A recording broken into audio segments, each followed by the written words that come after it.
The Game of Power: Introduction to Strategic Influence.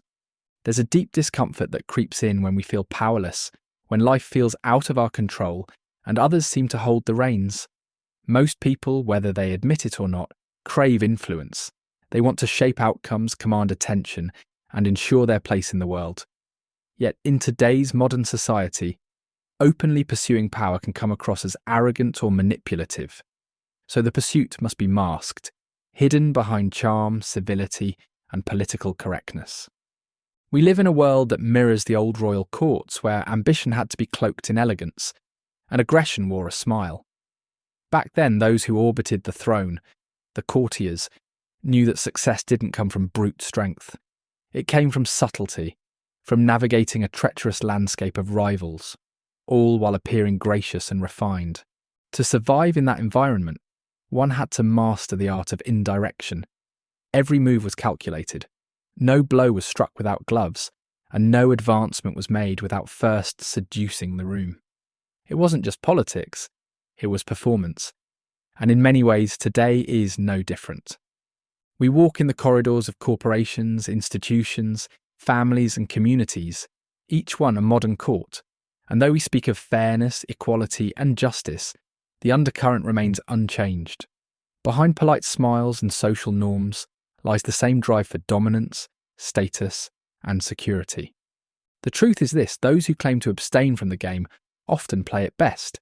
They present themselves as virtuous, modest, even powerless. But this too is a strategy. Some will feign innocence to disarm suspicion. Others will preach fairness as a tool to level the field in their favour. Still others will appear completely transparent, only to use that illusion as a cloak for deeper manoeuvres. Recognising this duality is the first step to true awareness. Those who pretend they are above manipulation often use it with great skill. And those who dismiss the pursuit of power altogether often wield it more destructively than those who study it. So what's the answer? Denial leads to vulnerability. But mastery leads to freedom. If you are to survive in this world, let alone thrive, you must understand how the game is played. You must know when to strike, when to withdraw, and when to remain still.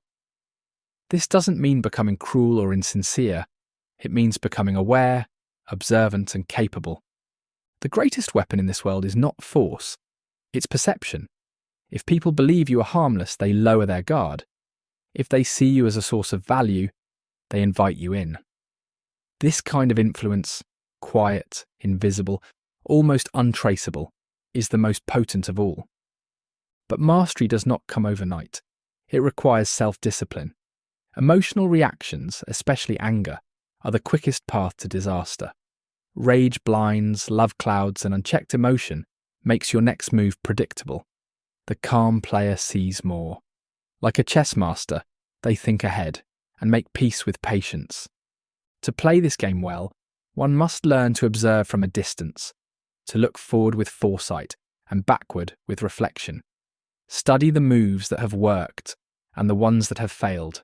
Study your own past, not with guilt, but with curiosity. What mistakes cost you the most? What patterns keep repeating? Once you identify them, you can begin to rewrite your story. And then there's the mask, the tool of every great strategist. In this world, showing your true face can be dangerous. Adaptability is power. You must become the actor who fits any stage. Not because you are fake, but because you are free to become who the situation requires. Flexibility is strength. The ability to bend without breaking is what keeps you in the game. Don't confuse this with deception in the cheap sense. This is artistry. It is the art of turning appearances into strategy, of revealing only what serves you and concealing what would harm you. And yes, it requires patience, the most underrated form of power. Those who act out of haste make costly errors. Those who wait, observe, and strike at the right time make history. In this journey, the moral lens will often blur your vision. Forget trying to judge each move by good or bad.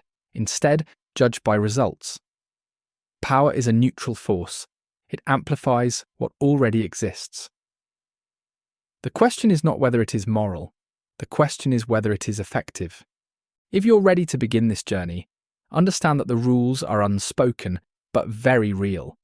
It is a game of appearances, a dance of dominance and subtlety, a test of insight and restraint. The modern world rewards those who know how to influence without being seen, how to manipulate without causing resentment, and how to lead without forcing anyone to follow. This series is not about deceit for the sake of cruelty. It's about equipping yourself for the world as it is, not as you wish it to be. Power is unavoidable. Influence is a necessity. You can deny the game or you can learn to play it well. Let this be your training ground. Here we'll explore timeless principles of strategy, psychology, and influence, adapted from centuries of observation and refined for the modern mind.